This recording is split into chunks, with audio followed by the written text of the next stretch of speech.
Welcome to Baseball Biz on Deck. I am Mark Corbett, your host. And with me today, I have Mr. Phil Coffin. This guy's fantastic. I knew Phil back in the day. How long is back in the day? Is that a real measurement, Phil? It's been a while. we each had less gray hair then. Oh, gosh, tell me about it, brother. Yeah, anyway, he's an editor with the New York Times. He's an author for 2 baseball books that I know of. And one of those is When Baseball Was Still Tops, and we'll talk about some of that today. And that was actually awarded on one of the best baseball books of 2024 by sportscollectorsdigest.com. So kudos to you, Phil, on that one right there alone. Thanks, And, Mark. yeah, and maybe we can talk a little bit more about your second book later on, but my gosh, Phil, back in the day, you and I, we were both at the Courier-Journal. You were a sports editor, and there I was working on the pages as a printer. You come out there, and we'd have 4 editions or whatever to do every night.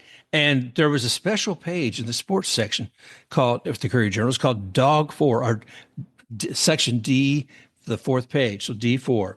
And I always loved it because you or one of the other editors would come out and the agate type from the latest games would be coming, and we'd constantly be changing that page. It was like a living, breathing thing. That was an exciting time for me. It was an exciting time in newspapers, and it was a great experience for me too. And without those years at the Courier, I never would have had the opportunity to move ahead to the New York Times, where I've been since 1997. Well, I know I used to kid around and say, well, Phil, he graduated. No, brother. Well, I tell you what, again, getting back to having you here today, I know you've been involved with baseball since early on, and I want to talk about the book, but I'd like to hear about yourself, about how your own involvement in the game began. I mean, was it with family, friends? What was that first spark? I have 2 older brothers, and they were baseball fans, and so they sort of just pulled me into the game. And some of my first memories of baseball are watching the 1959 World Series between the LA Dodgers and Chicago White Sox. I had one brother who was a Dodger fan, one brother who was a White Sox fan. So I sat between them to keep order in the household as we watched these afternoon games in the World Series. That year was the year I really fell in love with baseball. And when I really fell in love with baseball cards, and I started collecting cards. And ultimately, I wound up collecting that set of Topps cards.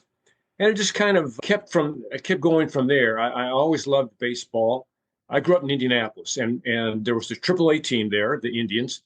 But I never developed a major league team that I loved, because the Indians' major league affiliate kept changing every couple of years. So by the time I was 12 years old, the Indianapolis team had cycled through 4 major league affiliates: the Indians, the White Sox, the Phillies, and the Reds. So, a poor kid in Indianapolis couldn't really develop an allegiance to a team. I developed an allegiance to baseball. Well, that was probably a healthy thing to do. I can tell you here in Tampa, I've kind of started working that way, because I don't know if I'm going to have a team or not.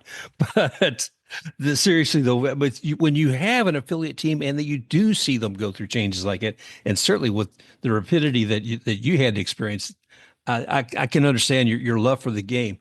And that was at a time, too, when a lot of people had access to WGN or TBS. So it wasn't amazing to see people coming up with some of the first initial broadcasting on a regular basis, showing either like the Cubs and White Sox or the Braves. But you were distilled in that environment with your 2 brothers. Are they still fans of Dodgers and White Sox? Not as intensely, because the intensity with which you attach yourself to a team or even a sport, I think, diminishes. The teams and the sports, when you first connect with them at 6, 8, 10, 12 years old, there's nothing like that. It is so powerful and so strong. And even as much as you may love the game 20, 30, 50 years later, it's never quite the same. True. I was asking because I was thinking this past year, White Sox fans had a completely different experience than Dodgers fans have had. Yes, they did. I was glad to see that you took that love of the game and with what you had with the cards, and you're able to capture stories of all the. How many cards are there in that book again, Phil? There are 572 cards in the set. which is a number I had totally forgotten about when I started writing the essays on each card. As a help for those who are listening, when baseball was still Topps, has an essay on each of the cards in the 1959 Topps set, and they could be as short as 70 words. They could be as long as 700 words. They're about the players. They're about the teams. They're about the times. Sometimes it's a digression into something that is not really baseball, but this player leads to that topic. So it's quite a stew of baseball and the 50s and 60s. Well, you do a great job bringing to life each one of those players more than just the stats on a card. And part of that too, Phil, what I really like is you will find something, say even like with Mickey Mantle, and make a comparison with a player today. You find a way, I think, of maybe connecting people who may not understand all that history from '59, but have an understanding of something more recent. And I think as an author, I think you really brought those, bring people together that way. Well, thanks. The first Mickey Mantle essay in the book, based on his card, it's easy to write about Mickey Mantle because there's so much. But I thought, why write about what has been written over and over and over again? So I stumbled across scouting reports on both Mickey Mantle and Derek Jeter, who came into the Yankees organizations as teenage shortstops. And to be honest, they were both terrible shortstops when they came into the game. I think each of them in their first or second season had an 889 fielding percentage, which is not much better than what you and I would have if they stuck us out on a minor league diamond. And the scouting reports from the organization were really interesting to see how they assessed that player and what their future was. Because in baseball, it's all about projection with young players. And it's clearly not easy because there's so many players who wash out. How many first round picks never develop into anything? Oh, yeah. So it was fascinating to see the scattering reports. Mantle's scattering report made it pretty clear that he did not have a long-term future at shortstop unless something really, really changed. And with Jeter, there was a greater thought that there was a realistic possibility for him to stay at shortstop, but that he had a lot of work to do. And I think that the scattering report from Baseball America said that if he works and this improves and that improves, he could be like Alan Trammell. We think of Derek Jeter as Derek Jeter. And back then, even as a first-round pick, he was being thought of, well, maybe he could be Alan Trammell. Well, that's exactly what I'm talking about as far as you connecting the dots for a lot of us, from the past to now with some of these players. And one of the things you do too, I thought, my gosh, if Phil hadn't said this, if you had written about another year, I wouldn't even know one point. Like, okay, what year did Sparky Anderson start as a player? Oh, he only started 1 year. He left in 1 year. Well, Sparky was a 218 hitter for the Phillies, and he proved that he was not a major league hitter. Had a nice full career beyond that. Yes. It always amazes me. I mean, looking at players who evolve and become managers later on in life. Occasionally, I get the opportunity to help out down at the Tampa Baseball Museum, and it's actually held in the home of Al Lopez is where it's held at, okay, or I should say housed at. And what's neat about that is I look at that man and I see a guy who caught for 1,918 games, and I'm just thinking, you see so much behind the plate as a catcher. I'm not surprised when I see, some of those folks evolve. But I did want to come back to the Chicago White Sox because the last time I was there at the museum, I was looking at the exhibit and there's the pennant. 1959, Chicago White Sox, the go-go White Sox, man. And Al Lopez had faced off against his old coach or manager, Casey Stengel, and I love that, man, that there was this vibe, this whole piece of facing off against one another. But those are just some of the things in the book. But as far as talk a little bit more about the White Sox, I was looking at some of the players that are in there, like Early Wynn. He's in there. One of the most interesting characters, and forgive me, I can't say his name properly. I'm sure Ted Kluszewski. Ted Kluszewski. Thank you, sir. Just call him Clue. That's what everybody else did. I love it. I mean, this guy, you tell a little bit of story about him. Well, Kluszewski was this hulking first baseman. In some ways, he was like the best of a type of player in the 1950s, early 1960s. This big, strong, slow, plodding first baseman who was there to hit home runs and maybe take walks. There were lots of those guys. Most of them were not as good as Ted Kluszewski. Clue was unbelievably good for about a 5-year stretch when he was with the Reds. And then he hurt his back and he was never quite the same. But he was, in many ways, he was, this may not resonate with all your listeners, but he was sort of like Harmon Killebrew for 5 years. But Harmon Killebrew then had another part of his career that was equally as good. But for 5 years, Kluszewski was just unbelievably strong. There was a 7-year period in which Kluszewski in the 50s averaged 32 home runs a game, a 306 batting average, 535 slugging percentage, and he struck out only 33 times a game, Wow. a season. So he was an anomaly even for the time. Strikeouts were much fewer then, but Kluszewski as a power hitter striking out 33 times a year was crazy. So Clue also he'd been a football player at Indiana University. He'd been on a championship team there. And as I learned in researching my second book, he was discovered by the Reds when they were having spring training during World War II on the Bloomington campus. They had several years during World War II in which teams could not go south for spring training. Right. So the Reds were at IU, and Kluszewski actually helped like with setup of the field and stuff while the Reds were there. But then the IU team would practice, and I think it was the groundskeeper for the Reds, kind of hung around and watched them practice. And he saw Kluszewski hitting these mammoth home runs and said, we ought to take a look at this guy. This is back in the pre-draft days. And so they wound up signing him for what at the time was a lot of money. It was like $15,000. And he was very quickly a major league star. One of the most memorable things about him for fans of the 50s was that Clue had enormous biceps.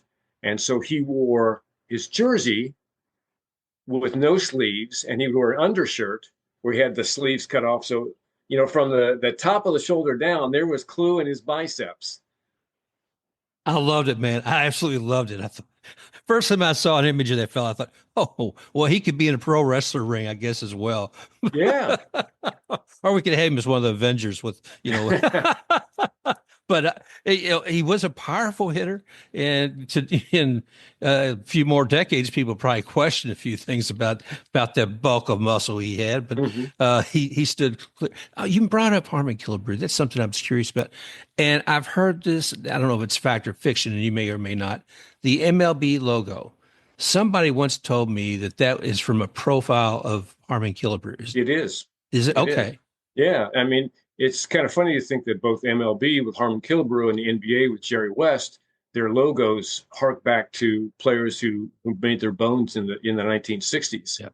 And they had an iconic form that has stood the test of time. I love it, man. I mean, those are the things that I enjoy about the history of the game. And people will get a lot of that out of your book. I want to make sure I mention that name again. It's When Baseball Was Still Tops. It's talking about the Chicago White Sox and Al Lopez. The team in 1959, they did win. Let's see, they put the Yankees out of pursuit of the Fall Classic. So they went ahead. They were the ones to go ahead and face the Dodgers instead of the Yankees that year.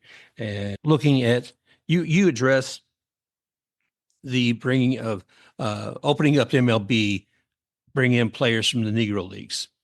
And how that started. Obviously, I think it was like 47 with Jackie Robinson. Correct. And then one of the players on Chicago White Sox, Larry Doby. But Larry Doby actually, I believe, started with Cleveland, if I remember correctly. So Larry's on that team. And I'm thinking as far as other African Americans in 59, I think there was also Al Smith, Harry Correct. Suitcase Simpson, and there may be another gentleman. I can't think of them at the time, but that was probably more African Americans on one team than just about any other at the time, wasn't it? There, the White Sox were sort of in the forefront there for a while with black and Latino players. Minnie Minoso played for years. Right. He got traded away to the Indians, then came back to the White Sox. But he was before 1947 he would not have had any opportunity to play in the major leagues. Al Smith, as you mentioned, was a very serviceable ball player. He's well known from the 1959 World Series because he had a beer knocked on his head as he was at the left field wall, and a fan knocks his beer down and drenches Al Smith. But there were several black players. Earl Battey was a catcher who never got much of an opportunity with the White Sox because they had a very good catcher named Sherman Lawler.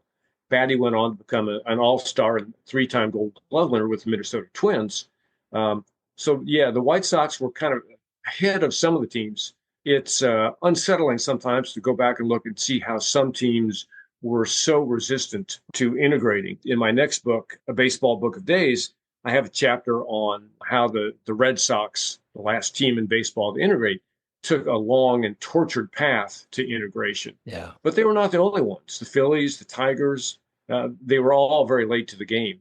But even in 1959, 12 years after Major League Baseball integrated, there are at least 17 players who have cards in this top set who had played in the Negro Leagues. Ooh.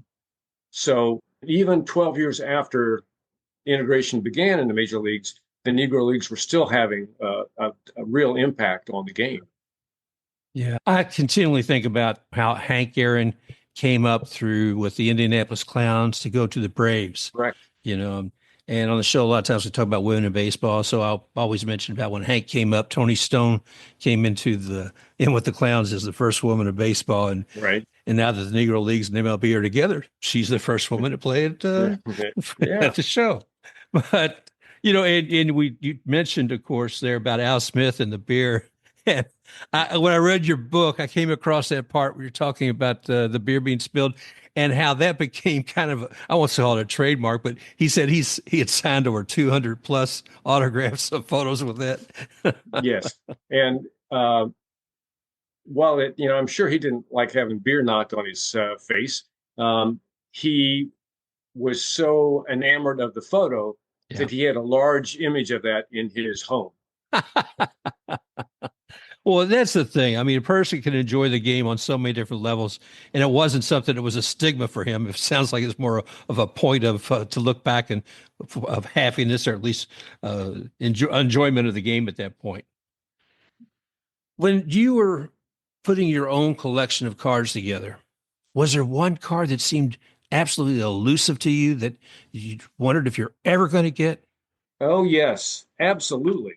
Back then, most of the time you got cards in a pack of six. They cost a nickel, and you got six cards in a wax pack, so you didn't know what was in the pack, and you got a piece of gum that tasted like sugar-coated brick, and you just kept going until if you were crazy like me, you would keep collecting, and every nickel that you could scrounge up, you spent on cards.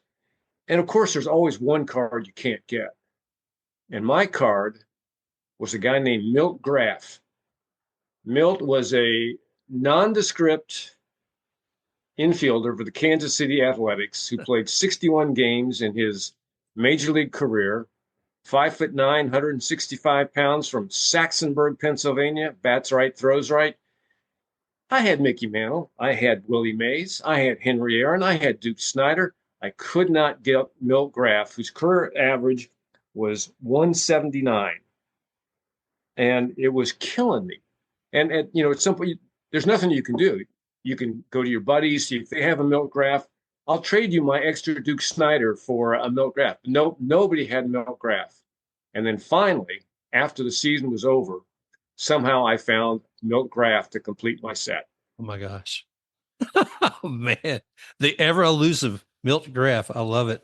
Now the sort of sad story about that set of cards that I spent so much of my childhood trying to, or 6-year-old childhood trying to acquire was when I went to college. Of course, my mother threw my cards away.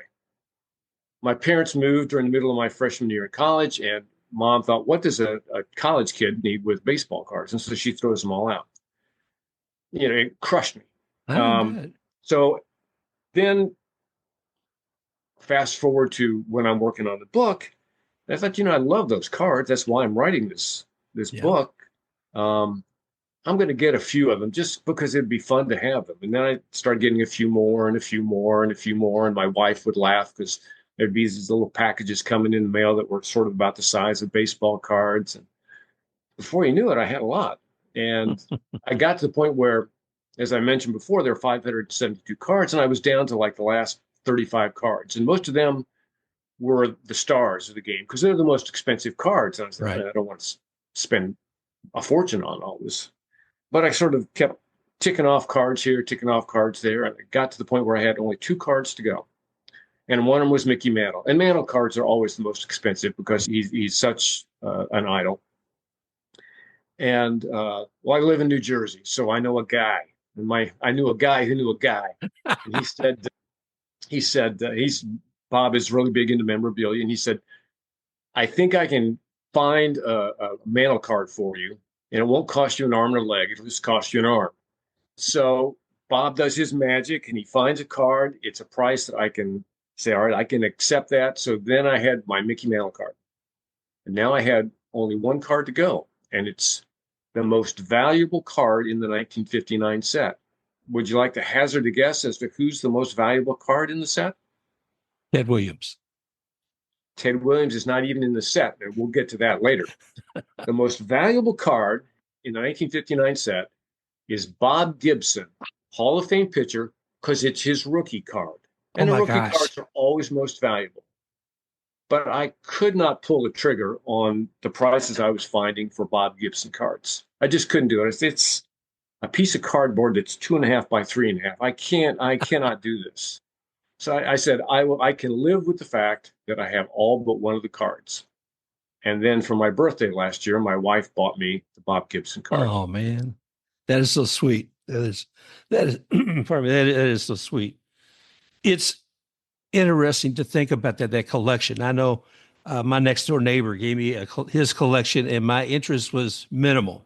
Be quite honest with you, Mm-hmm. but it was one of those things. Well, he's too old to be having these things, so give them to the neighbor's kid. And and I had them, and oh look, here's Roger Maris, and here's some other guys, and Mickey Mantle, and oh my cousin might like these. He does comic books too. Well, yeah, right. Oops. Oops, big time. Because it wasn't but about a year later, my neighbors come back and say, he said, you got those cards still, don't you? But there's an experience about holding that physical card in your hand. I mean, I Yes. love baseball almanac. I love baseballreference.com. I go there all the time, and they're just so helpful, to get some basic information about what's going on in the game now and in the past. But there's something about holding it in your hands, that card, and a sense of, I don't want to say necessarily ownership, but a connection, you Yes, know. there's a tangible connection between you and the game, you and the player. That's it. That even goes to your book, man. I loved it. I was reading it over the Christmas holidays. I took it on the plane with me.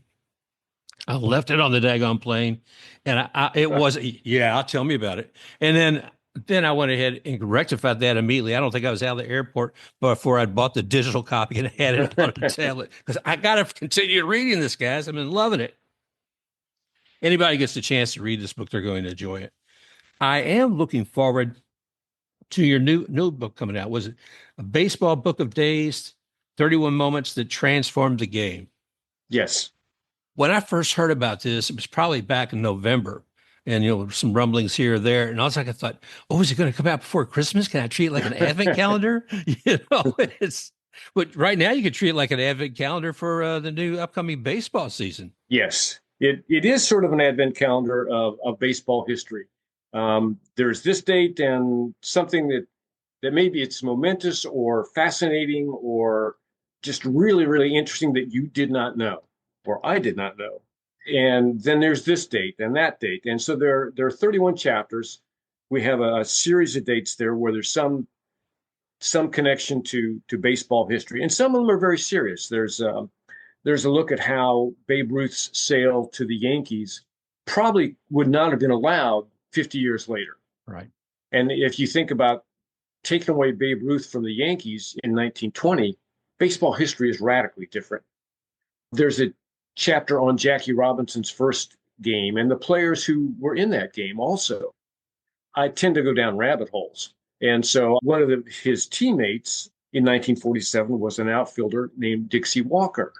And Walker was from Alabama and was not very thrilled about being teammates with Jackie Robinson. And I got to thinking, well, this is part of baseball history. And I wonder how many players named Dixie there were in Major League Baseball. And there were a dozen of them. So I have a chapter to go along with Jackie Robinson's first game, a chapter about the players named Dixie who are in baseball. There's a chapter on the Red Sox integration. And they passed on chances to sign Jackie Robinson, to sign Willie Mays. You think about the team they could have had. They could have had Jackie Robinson, Willie Mays, and Ted Williams playing together. Good grief. But it was a horrible, horrible organization. I used the debut of the first Dominican ball player, Ozzie Virgil Sr., to take a look at how Dominicans came to be such an integral part of the game. First Dominican played in 1956, and there were players from other Latin American countries already in the game. So how did the Dominican Republic go from having one player in 1956 to the point where now there have been about 1,000 Dominicans in the league, and they're 11% of the rosters in Major League Baseball?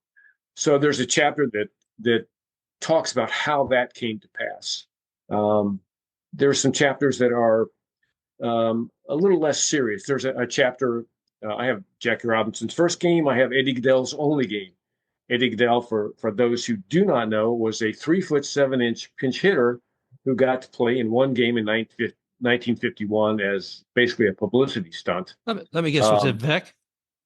Yes, it was Bill Beck, playing for the hapless St. Louis Browns, who later became the Baltimore Orioles. And so I look at some of the principles in that game, in addition to Gaedele, who had a very sad life and died very young. He got beat up after he left a night of drinking at a bar in Chicago and woke up. No, he didn't wake up. His mother found him in bed, dead in his bed the next morning. Gosh. So, a very sad coda to his literal moment of fame in baseball. There's also a story. I didn't know this, and I was really intrigued. A player named Don Padgett. No reason anybody would know Don Padgett, but in the last game of the year, in 1939, he singled for what would have given him a 400 batting average. Now, he didn't quite qualify for the batting title, but he had close to 300 plate appearances, and wow. he strokes a single for what would have been a 400 batting average. Umpire had called timeout, no play, and then he's pinch hitting. And so then he walks, and he winds up forever stuck at 399. Amazing stories. And I discovered that in the 20th century, no catcher had caught every game of his team in a season. And then in one of the war years, catchers from two teams caught every game that season. Just mind-boggling to think that a catcher could catch all 154 games of a season. Jeez. And back then, Mark, teams were playing many, many doubleheaders. So these guys, I think one caught 34 doubleheaders and the other one caught 35, if I remember correctly. They caught that many doubleheaders in the course of a season. My gosh, Phil. And catchers now, they play a night game. They sit out a day game the next day, and these guys were catching two games and then coming back and catching the next day. So it was fascinating to me to see what these guys had done. Yeah, I can't even begin to fathom it. And it's interesting because you brought up that 154 games, and a lot of people today don't realize necessarily you didn't have 30 teams back then. No, yeah, it's 16. You had 16, but you still had a whole lot. 154 is a whole lot of games, and you could see the same faces quite often. More so, I mean, the games you face other teams that had to be something too, as far as the baseball experience. Right. You think about it, if you had 16 teams and 25 man rosters, that's 400 major league ball players. Well, now you have 30 teams and 26 man rosters. You have almost 800 players on major league rosters. And because of the way they use the injured list and call up players from the minors, as a baseball fan, it is harder to follow the game, follow players, keep track of players than it was 50, 60, 70 years ago. Just sheer numbers make it much more of a challenge. I cannot begin to imagine that doing all that. I mean, I have a show focusing on the Tampa Bay Rays with Matt Germain, and he is deep into it. That guy, he can go down all the way, to the teams in the Dominican Republic. He's putting together a list right now for the 50 prospects, 50 top Tampa Bay Rays Wow. prospects. Yeah, he's a good deep diver. But to be able to me, it seems a little bit more manageable back in 1959 to pull some of that together. Oh my gosh, Phil, are you taking this love of the game? Is your family seeing it go to the next generation? No. My two stepsons, I took them to their first major league game when they were, I don't know, 9 and 12, and they liked the game, but it didn't resonate for them the way it Yeah. did for me. Um, so it has skipped at least one generation there, and my grandsons are not baseball fans, so I have failed miserably Oh here. my. Um, but there's still plenty of baseball fans out there. Oh, there are, and the thing is, you connect with them with a lot through an organization, Saber. Is that correct? Yes, right. The Society for American Baseball Research is as its name would suggest, is very involved in researching baseball history. It has a pretty hard statistical bent for much of its work, but some of it is just real solid history of baseball. It's been an organization that's been around since I think the 80s. Um, it's a fascinating organization. Its website has a connection to a series of profiles of ball players and executives, thousands of great biographies of players, the ones you've all heard of and players that I'd never heard of, and that they're Hmm. fascinating to read. The bio project from Sabre was in fact a huge resource for me as I worked on When Baseball Was Still Tops. I know if I look at your bibliography for the book, it's massive. I mean, it's you've actually done quite a bit of research, my friend. Yes. Well, it's a little frightening because uh, I have like more than 200 baseball books of my own. So I come into this with a bit of a library, and it never seems to shrink. But so I really can't read enough baseball. But there's so much good literature out there, so much good writing on history of baseball that you can't go wrong. And to put in a shameless plug for my publisher, McFarland, its website is mcfarlandbooks.com, but it has a fantastic baseball category. They have a reservoir of hundreds and hundreds of baseball books that they have published, and it is a wonderful place to go find books about from baseball history to baseball now. So it's a great catalog of baseball. I know even a few years back, I had author Mary Fiddler, who works with the All American Girls Professional Baseball League, and she had written a book, and McFarland, I believe, was her publisher Mm-hmm. at the time. McFarland's done a fantastic job with baseball in the past. I'm glad to see you're working with them. Can you remind us where folks can find your books? Sure, you can find it at the McFarland website, mcfarlandbooks.com, and it's also available at Amazon. So either place is an easy way to order the When Baseball Was Still Tops, or you can pre-order a baseball book of days, which we're hoping will be coming out by the end of the month. Good, good. Just ready for the season. Just in time. I'm telling Get you, you ready brother. for spring training, man. Okay, okay. I'm gonna throw this one at you. Last year before the season began, all this news about Otani coming out, all this stuff about Pete Rose. There's a Pete Rose biography coming out, and the Otani gambling thing came out. And it's like, as far as timing for the author who wrote the book about Pete Rose, he couldn't ask for more perfect storm publicity wise. Right. It worked out well for me. And it's the book, Charlie Hustle, is quite a good read, too. I was not a fan of Pete Rose, but it's a remarkable look at how Pete Rose became the person he was. Yeah. Yeah. I have not completed it, but I have read some of it too.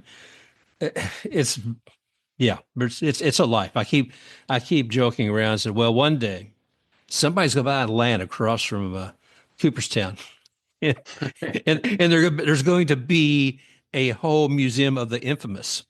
And right, and there will be a pedestal for Pete Rose right in the center of that a monument, if you will, right there. Well, to be honest, though, Pete Rose is in the Hall of Fame. There are many uh, pieces of memorabilia from Pete Rose in the Hall of Fame. He just doesn't have a plaque in the Hall of Fame, but he is all over the Hall of Fame Sure. because you can't tell the story of baseball without Pete Rose. But because of his own actions, he doesn't have the plaque. Right, right. Well, let me come back for a moment to the title of your book again, because when I read it, I thought, oh, okay, yeah, when baseball was still Topps, I thought, yeah, the game was so much popular then too, but Topps is no longer the official Major League Baseball card manufacturer. Is that correct? Correct. Yes. And Yes. They. Go ahead. No, go ahead, Mark. I was just curious because I'm thinking, I never expected to understand all about MLB, but I mean, there's been a long, long tradition of working with Topps, and it was a little sad for me when I heard that they were no longer going to be working directly with MLB, that there was going to be another company involved. Well, it came down to money. No surprise there. Baseball card industry, which is, I don't know it in great detail, but there were cards for decades and decades. And Topps came along in the 1950s, and it was basically a way to sell chewing gum because they Yeah. were part of the Bazooka Chewing Gum Company. And I think Topps' first year was 54, maybe.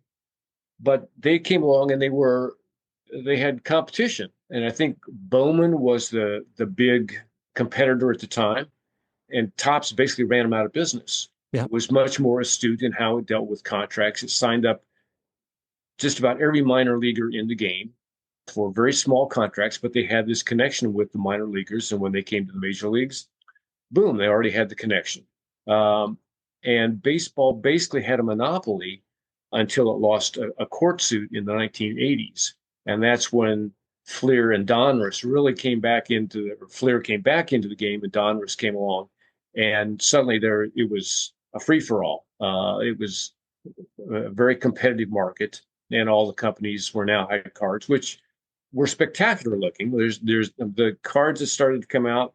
Competition was good because it made the companies really work on presenting cards that were really, really nice to look at. Yeah.